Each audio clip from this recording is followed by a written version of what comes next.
2024 के लोकसभा चुनाव से पहले जहां एक और विपक्षी दल गठबंधन की कोशिश में मंगलवार को एकजुट हो रहे हैं, वहीं इस गठबंधन की बैठक के जवाब में दिल्ली के अशोका होटल में एनडीए भी एक बड़ी बैठक करने जा रही है, जिसमें कि भाजपा के अलावा 29 दलों के नेता शामिल होंगे। पिछले महीने पटना में हुई विपक्षी एकता की बैठक को देखते हुए बीजेपी ने शिवसेना की तरह एनसीपी में सेंध लगाते हुए अजीत पवार को अपने खेमे में मिलाकर महाराष्ट्र में एनडीए की ताकत बढ़ाई है।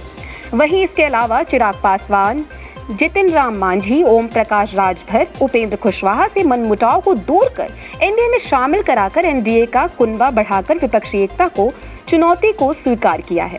दरअसल संसद के मानसून सत्र से पहले 17 जुलाई और 18 जुलाई को विपक्षी दल अपनी एकता दिखाकर 2024 के लोकसभा चुनाव से पहले देश में एंटी बीजेपी माहौल बनाना चाहते हैं, लेकिन बीजेपी ने भी मोर्चा संभालते हुए 18 जुलाई को एनडीए की बैठक बुलाई है।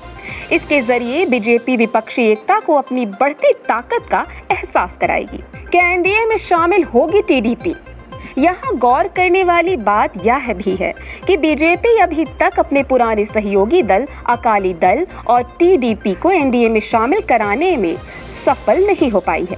बीजेपी और टीडीपी गठबंधन की चर्चा इसलिए भी है क्योंकि कुछ दिन पहले चंद्रबाबू नायडू ने अमित शाह और जेपी नड्डा से मुलाकात की थी।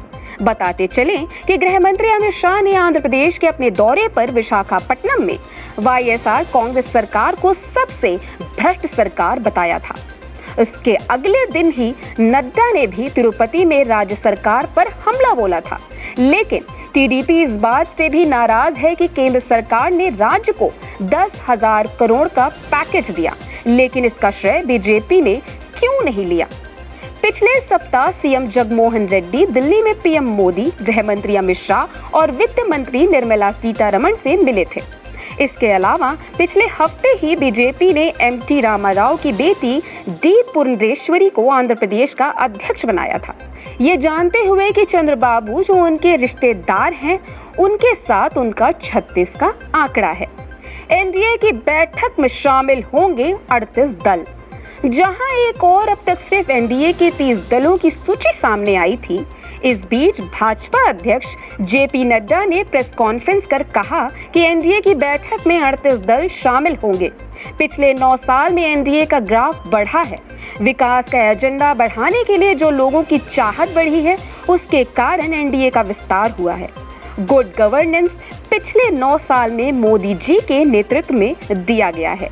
राष्ट्रीय जनतांत्रिक गठबंधन नेशनल डेमोक्रेटिक अलायंस की बैठक शाम को आहूत की गई है और कुल मिलाकर के अभी तक 38 हमारे पार्टनर्स, जो हमारे एनडीए के पार्टनर्स हैं, उनकी कंफर्मेशन आ चुकी है। तो 38 पार्टनर्स कल इस मीटिंग में पार्टिसिपेट करेंगे जिनकी कंफर्मेशन आई है।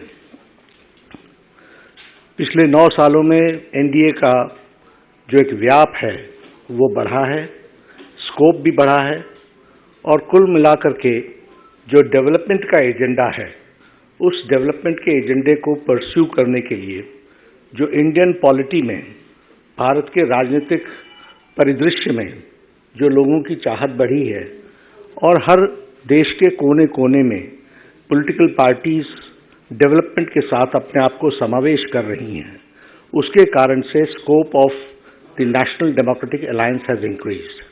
और इसके साथ साथ जो स्कीम्स हैं, जो नीतियां हैं, जो प्रधानमंत्री मोदी जी के नेतृत्व में। तो उम्मीद है आपको हमारी जानकारी पसंद आई होगी। अगर हाँ, तो अपनी राय हमें कमेंट करके जरूर बताएं। ऐसे ही तमाम अपडेट के लिए देखते रहिए हिंदुस्तान दर्पण।